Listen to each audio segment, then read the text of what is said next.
Olá para você que está em casa, o Vida Saudável está começando agora e o nosso papo hoje é sobre cabelos. Para além da moldura do rosto, o cabelo ele representa saúde, vigor, força. Por isso, cada vez mais homens têm optado pelo procedimento do transplante capilar. O avanço das técnicas na medicina tem popularizado o procedimento e os homens têm feito uso desse transplante. Esse vai ser o nosso tema de hoje. Vamos falar sobre os significados dos cabelos e também das representações que ele tem ao longo da nossa história. Por isso, não sai daí que depois do intervalo tem mais vida saudável para você. Até já!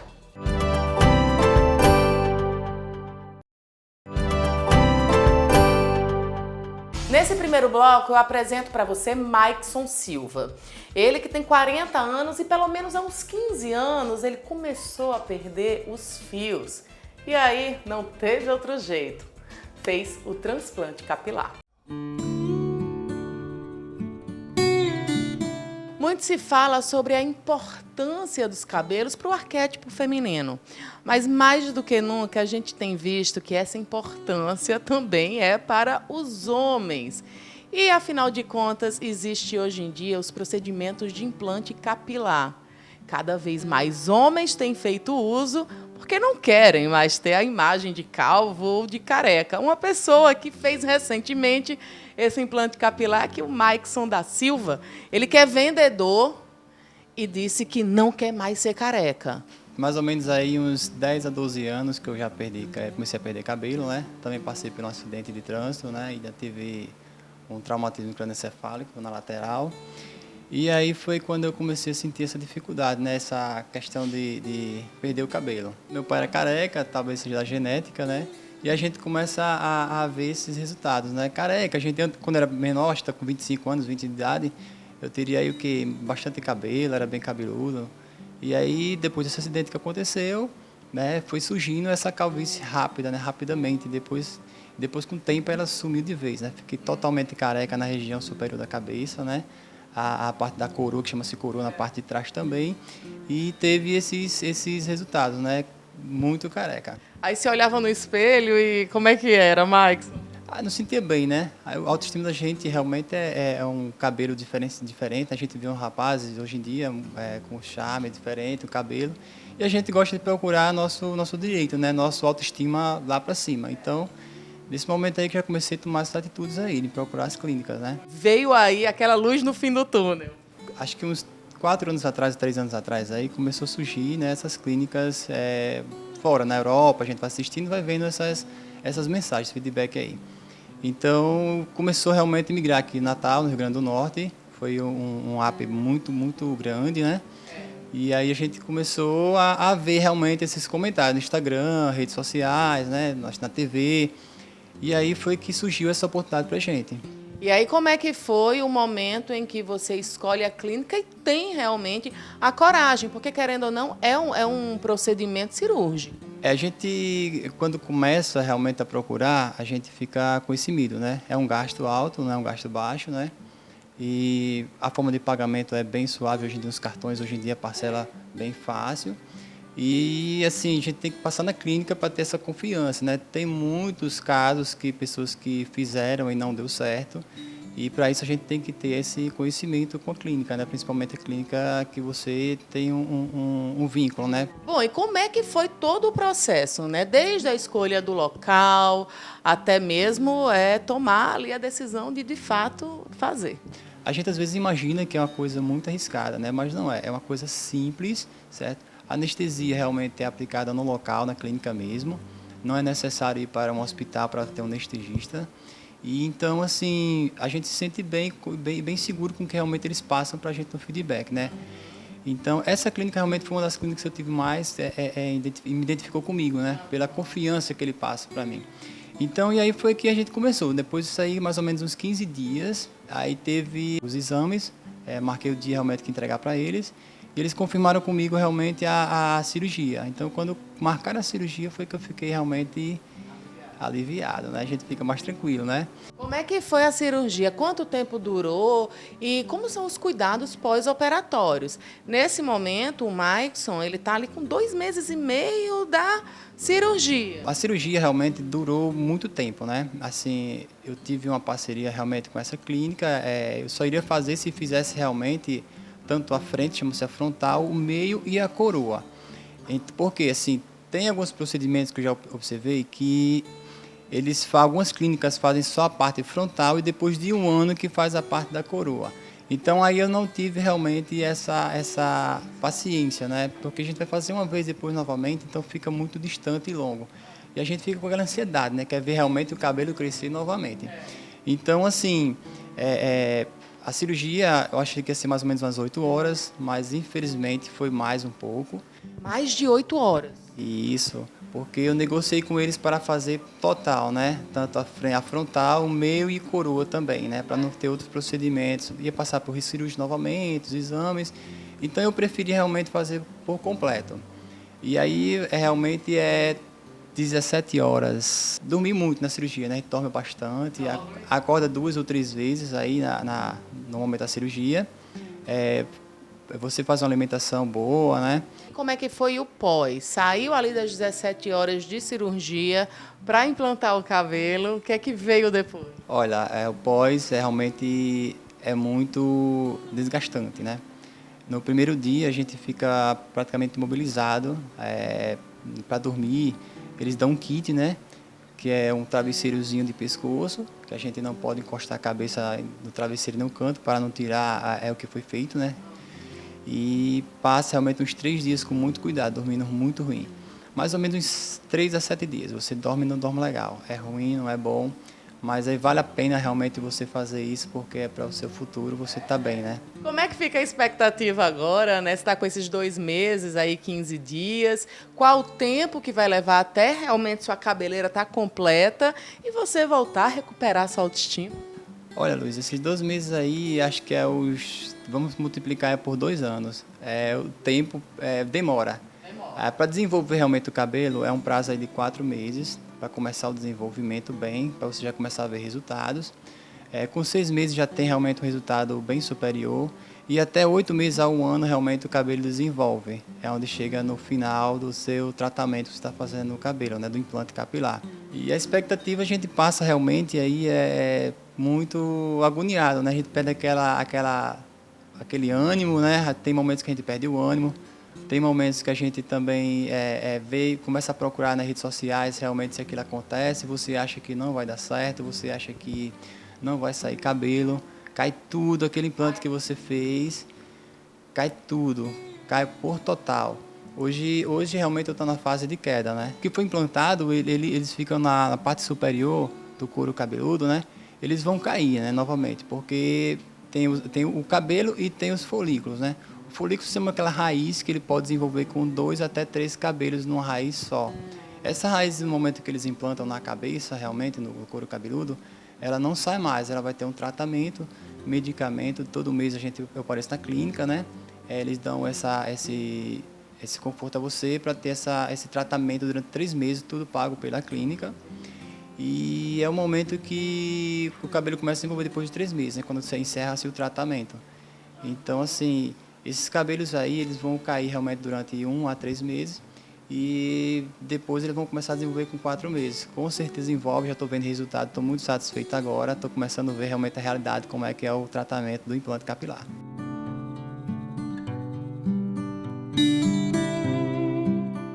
O Vida Saudável faz um pequeno intervalo, mas daqui a pouquinho a gente está de volta.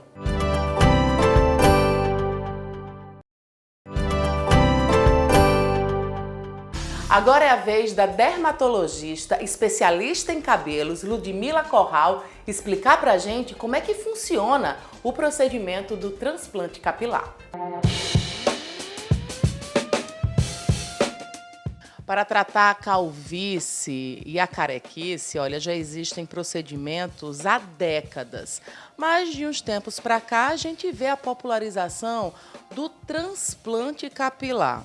para falar mais sobre esse assunto. A gente está aqui agora com Ludmila Corral, dermatologista, que a primeira dúvida que o pessoal tem é se a palavra certa é implante ou é transplante capilar, hein, Lud? Bem, as duas formas estão relativamente corretas, né? O transplante capilar, ele é quando o folículo, ele é do próprio paciente. Então, retirado da área occipital, aqui da área doadora, que a gente fala, e coloca na área receptora, né? E o implante capilar seria de fios sintéticos externos, que hoje caiu em desuso, né? Porque o próprio organismo, ele pode desenvolver um processo inflamatório e fazer rejeição desse fio, né? Então, hoje o que se usa mesmo é o transplante capilar autólogo, que é do próprio paciente.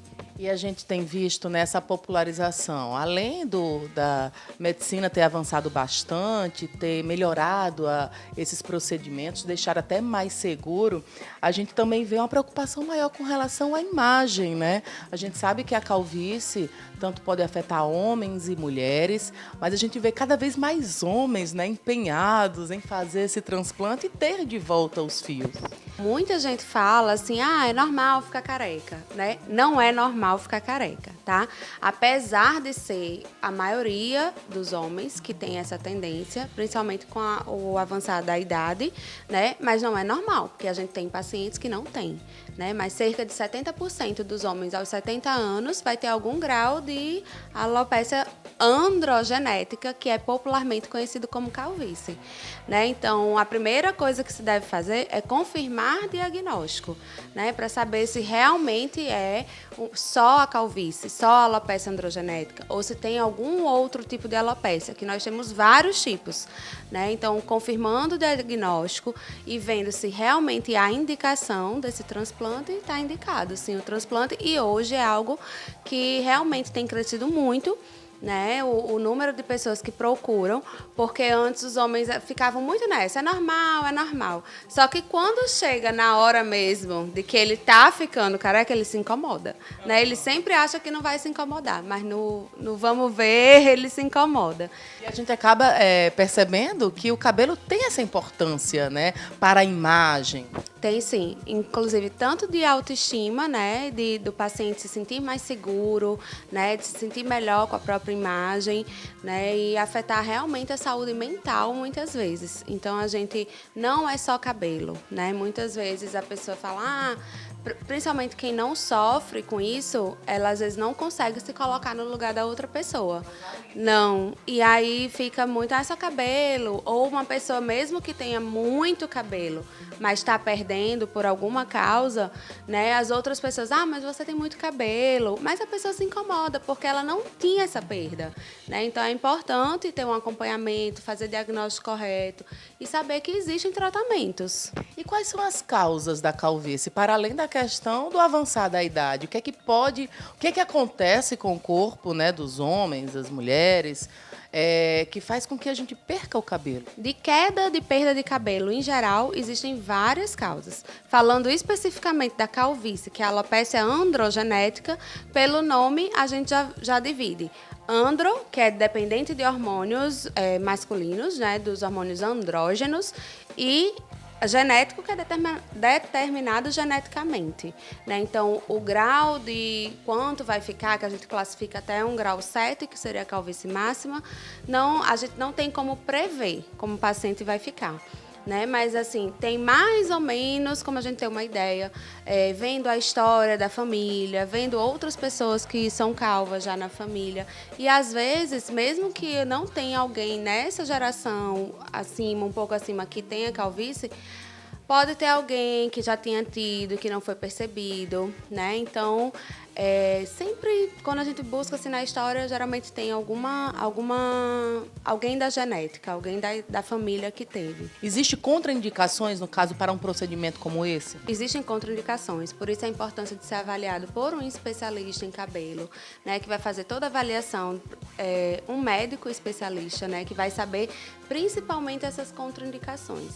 Muitas vezes, assim, por a cirurgia ser relativamente simples, não ser de um porte muito grande, as pessoas banalizam, né? Mas você ter o diagnóstico correto pré-transplante é importantíssimo, porque as contraindicações, por exemplo, uma queda difusa, que é considerada queda em toda a área do cabelo, né, que cai daqui de trás, cai da frente, cai dos lados. Uma queda ativa, a gente não tem indicação da cirurgia. Então, a principal indicação hoje de transplante capilar é a calvície, né, que é a alopecia androgenética.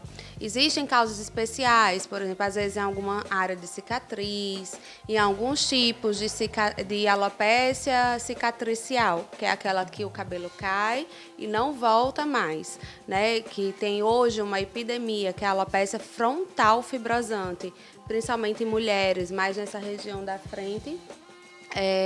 Então, a gente tem que ter uma estabilização antes da condição para poder fazer um transplante.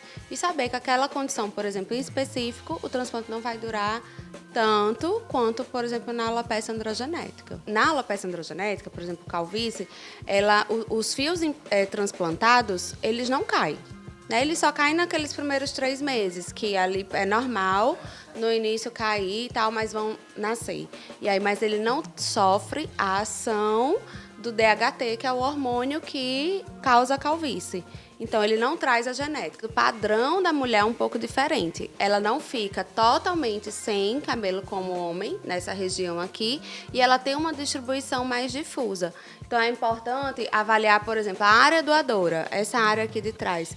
Tem condições de a gente tirar e colocar na área receptora, né? Ela tem uma boa área doadora, que isso é uma das indicações também. O paciente ter uma boa área doadora, de fios mais grossos.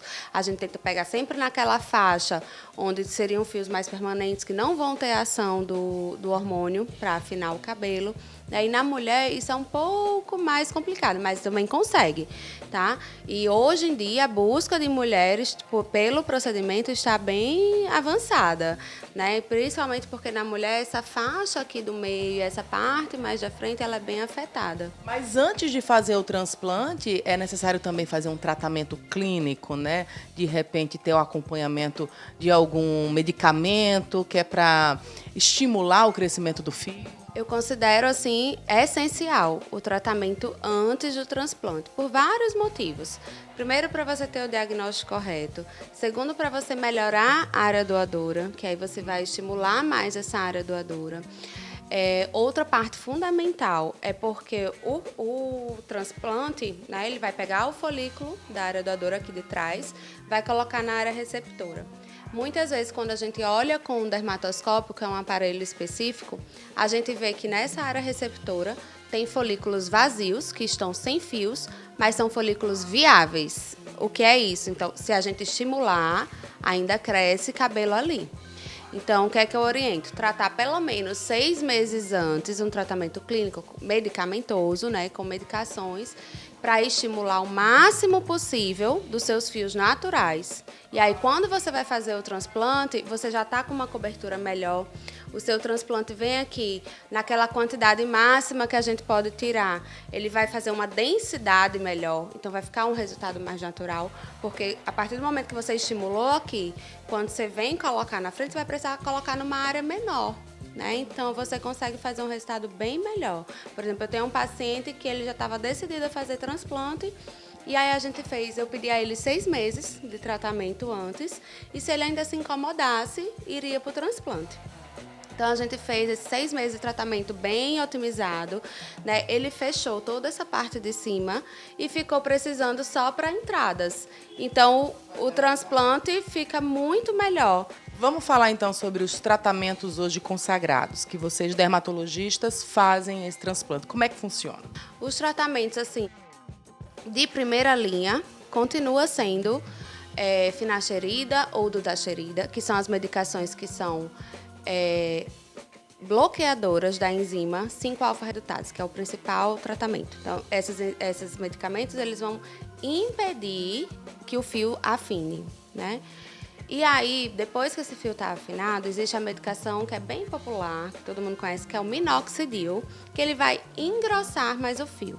tá? Nem sempre essas medicações estão indicadas para todas as pessoas. Também existem contraindicações específicas. Alguns tipos de mulheres podem usar, outras não. Então, tudo tem que ser avaliado com o médico, né, para ver bem as indicações e contraindicações de cada medicação.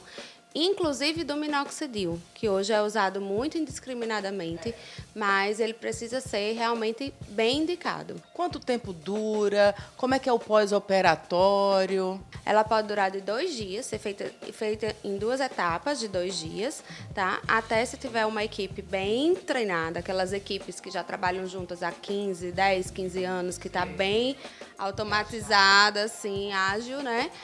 Se durar pelo menos 6, 7 horas. E o pós-operatório é tranquilo, né? Então, a cirurgia em si, ela é feita ou com sedação oral, né? Ou com uma sedação venosa, mas é naquele momento, né? E com anestesia local também. Então, o paciente fica ali um pouco mais tranquilo durante o procedimento, mas fica acordado. Às vezes, consciente, né? Pode dormir um pouquinho, mas está tranquilo. O procedimento em si, no outro dia, né? Principalmente a técnica FUI, que é a mais utilizada hoje, que é por tirada de folículo por folículo. Não faz mais, assim, existe também as indicações de fazer aquela que tem um corte atrás, mas hoje se faz mais aqui por punch, que é tirar folículo por folículo. E aí, nessa parte de trás, de onde é tirado o fio, não precisa dar pontos. Então, ficou aquele buraquinho ali do folículo, porque é muito pequenininho, de 0,8 a 1 milímetro, né? Então, muito pequenininho, e vai cicatrizar sozinho. Tá? Então, durante aquela semana após, vai criar as crostas, as casquinhas, né? E que depois vão cicatrizar tranquilo. A parte receptora tem que ter mais o cuidado, né? Então, o tempo que esse folículo fica fora do corpo também é importante. A solução que é conservada, né? Por quê? Para ele sobreviver, para ter um melhor resultado pós-transplante. Então, tudo isso vai influenciar no resultado também, né? Então, esse cuidado pós é mais com a questão qual shampoo vai usar, mais delicado, mais neutro, né? Ter os cuidados pós-operatórios e os pré-operatórios também, para que o resultado seja melhor. Os resultados, né? Às vezes a pessoa tem que estar bem alinhado, essa questão de expectativa. Os primeiros 3 meses é a fase pior, porque todos esses fios implantados podem, inclusive, cair e depois que vão nascer de novo, né? Então, a partir do 4º mês, geralmente começa a nascer mais e aí, no 6º mês, mais ou menos, você está... 6º, 7º mês, está em torno de 50% do resultado. Mas só depois de 1 ano, até 1 ano e meio, é que você tem o resultado final, tá, do transplante. Então, realmente, é um processo lento e de paciência. Outra coisa, onde o folículo foi retirado, não cresce mais cabelo ali? Não cresce porque é tirado toda a unidade folicular. Então, ali fica uma pequena cicatriz, geralmente imperceptível, que inclusive isso também tem que ser feito com a técnica bem adequada, né, para que não fique buracos no couro cabeludo, que você consiga perceber essa falha, né, atrás. E também por isso que o número de cirurgias são limitadas, né, porque você vai tirar dali, então você não pode tirar indefinidamente. Quanto custa e a importância de se buscar, né, um profissional que esteja habilitado para que não aconteçam acidentes ou até situações em que possa piorar aquela situação? Depende do especialista, o quanto ele é especialista, né? Há quanto tempo trabalha com aquilo. Se usa, por exemplo, robôs. Mas hoje realmente existe uma popularização, tanto pelo aumento de profissionais, né, que estão se especializando nessa área, né, e quanto por profissionais não médicos. Então, eu considerado hoje médico especialista seria o dermatologista e cirurgião plástico para fazer transplante capilar. Digamos que algo dê errado. O que é que pode acontecer com essa pessoa? Primeiro, o transplante não ficar legal, né, ter uma complicação de infecção, né, então processos infecciosos pós, o transplante não pegar, que a gente diz, que é não pegar, essa técnica não ser adequada e o cabelo não crescer, né? Então, aquele folículo não ficar viável para dar o resultado final desejado, né? Então, essas expectativas serem bem alinhadas, até a técnica, da forma que vai colocar, a inclinação que você vai colocar o folículo para ficar algo mais natural, né? Então, tudo isso é avaliado.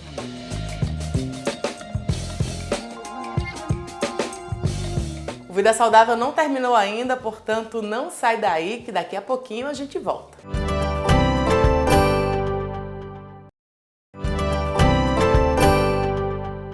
O Vida Saudável também traz um psicólogo, o Jonatas Oliveira, que ele vai falar sobre as representações do cabelo para o arquétipo masculino.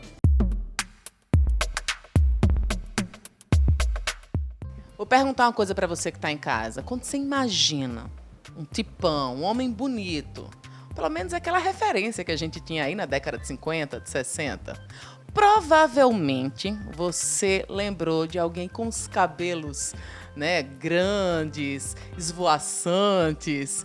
Pois é, esse estereótipo de beleza, né, dos cabelos não é só ligado às mulheres, não. Os homens também têm toda essa representação. É só você lembrar de Sansão e tantas outras figuras históricas aí que têm o cabelo como uma arma, né, de sedução. Eu tô aqui agora com Jonatas Oliveira, ele que é psicólogo, e vai tentar desvendar junto com a gente aqui o que de fato, né, esse significado dos cabelos para o homem, Jonatas. É como você falou aí, a questão do cabelo, Luísa, ela traz em seu contexto histórico algo de uma força, de uma virilidade, né? Algo de... Você citou Sansão, e eu reitero, realmente Sansão é uma grande referência nesse sentido, um homem que tinha, né, a sua força, a sua vida, né, ali no cabelo, né? E aí essa história ela acabou que se repetindo, ganhando forma em outros contextos, nos heróis, né, nos astros de cinema, enfim, e a gente acaba associando mesmo que aquele homem que tem um cabelo muito bonito, muito saudável, um cabelo muito brilhoso, e tem também a questão de coloração, né? Porque eu estou falando aqui dos calvos, carecas talvez, mas também tem aqueles que são os grisalhos, né? Os cabelos brancos. Então, tudo isso que vai acontecendo aí no decorrer da nossa vida pode sim afetar a nossa autoestima quando a gente pensa sobre esse cabelo como a nossa força, a nossa vitalidade, a nossa virilidade. E há também essa coisa, já que a gente está falando de estereótipos, né? A gente pensa no homem bonito, pensou no homem cabeludo. Pensou no homem careca, imediatamente é alguém sábio, né? Alguém ali, o professor Xavier, é sempre algo que não está necessariamente ligada à beleza.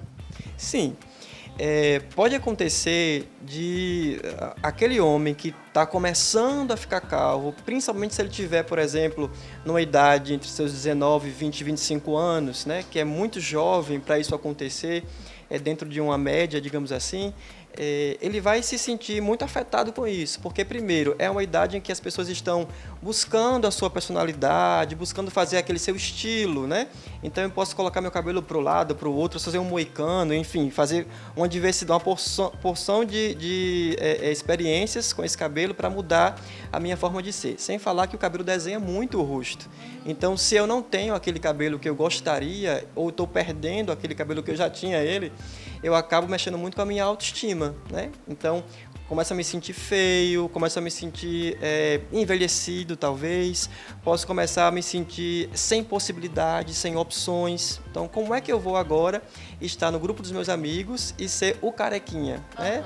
E ser a pessoa que vai ser alvo da chacota, né? Então, isso é bem delicado. Você falou uma coisa muito importante e que vale ressaltar, é que o cabelo não está apenas ligado a essa questão de adoecimento, de velhice, de insuficiência, né, de impotência, mas ele também está ligado a uma questão de potência historicamente. Ou seja, você falou sabedoria, né, e a gente vem conversando antes aqui, quando você, que é jovem, passa no vestibular, o que você faz?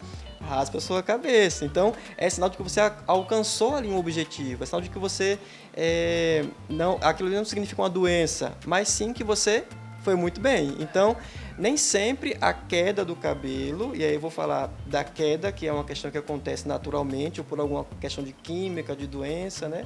Uma questão genética, hereditária, mas também a questão opcional. Se eu sou alguém que decido fazer isso, é bem diferente. Então, não mexe tanto com a minha autoestima quanto se eu tiver, quanto aquele que passa por esse adoecimento, talvez. E há de se levar em consideração também o contexto em que a gente está falando sobre isso. Sobre a calvície, sobre a carequice. Porque é isso, você, quando vai numa rodinha de amigos, ele vai ser apontado, vai ser o alvo de chacota. É o calvo. Por que necessariamente é motivo de risadagem? Hoje a gente tem vários recursos para lidar com essa questão. Por exemplo, aquela pessoa que está enfrentando a calvície logo cedo, né, na juventude, ela pode sim, né, sofrer essa chacota e tal, humilhação dos amigos, até da família. E tão novo, na sua idade ainda nem tinha aparecido essas minhas entradas, né, tem essa questão toda. Mas há como superar isso, digamos assim, né? E aí eu entro no meu ambiente profissional. Há como superar essas questões com uma terapia, procurando ajuda profissional, procurando esse ambiente onde você se sinta acolhido e possa receber ajuda nesse sentido. E também existem ferramentas que, mais para frente, você pode, de repente, fazer uso, como medicamentos, como o próprio implante, né, que existe hoje em dia, que é possível realizar e você poder sobrepujar esse problema que você está vivendo. Para além disso, eu acho que vem a questão da aceitação, que é algo que deve ser muito comum, né? Porque você pode procurar a terapia, mas já com esse intuito de, não quero mais me incomodar, né, com esse tipo de comentário, com esse tipo de apontamento. Então, aí, como é que fica dentro do consultório? É mesmo o saber lidar com aquela situação, ou de repente para revidar, ou mesmo, tô me achando bonito assim, tá legal. Primeira coisa para pontuar, o cabelo e a questão da calvície, ou de você estar sofrendo realmente de perder muito cabelo, isso tô falando diretamente para o homem, né? O homem, porque as mulheres também podem sofrer isso aí, mas assim, do homem necessariamente, ele pode isso pode ser uma resposta a outras questões, por exemplo, fatores de estresse, né? Níveis de estresse muito elevados, preocupações excessivas, alguma questão também de química, o homem que passa por algum tratamento nesse sentido, de adoecimento, né? Então, eu preciso reconhecer primeiro de onde vem essa minha perda de cabelo, né? Essa minha calvície, se é hereditário ou não. Então, se o cara chega no consultório e ele fala assim, olha, eu estou muito estressado e tal, e eu acho que não estou conseguindo me comunicar com as pessoas, nem viver minha vida só porque uma coisa que acontece muito na questão da perda do cabelo é você deixar de fazer aquilo que você gosta, né? Então, eu não vou mais paquerar, não vou mais para a minha academia, não vou mais para a aula porque eu estou ficando careca.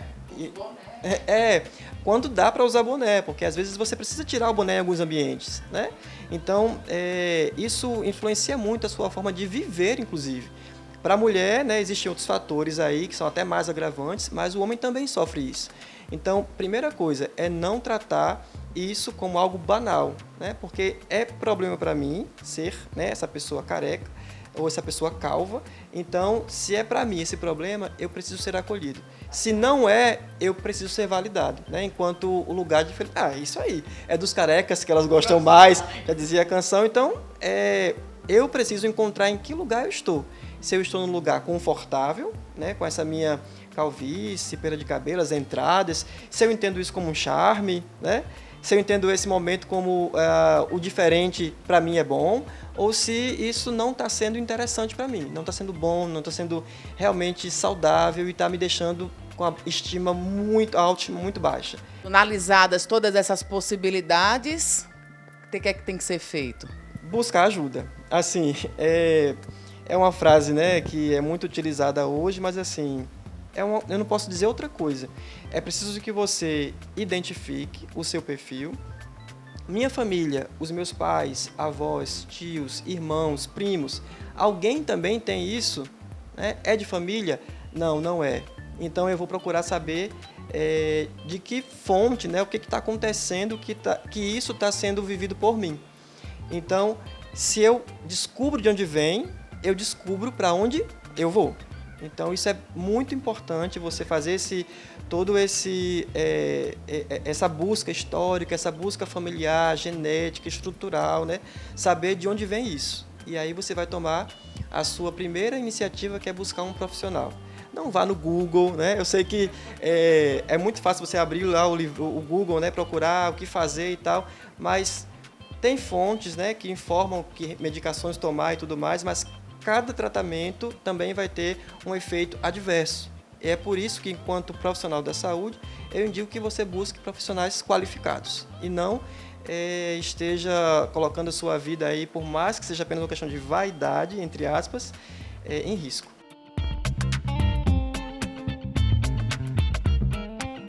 Bom, pessoal, o Vida Saudável de hoje vai ficando por aqui. Obrigada pela companhia.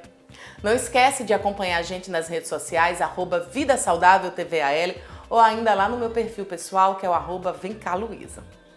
Próxima semana tem mais Vida Saudável aqui na telinha da TV Assembleia. Até lá. Tchau!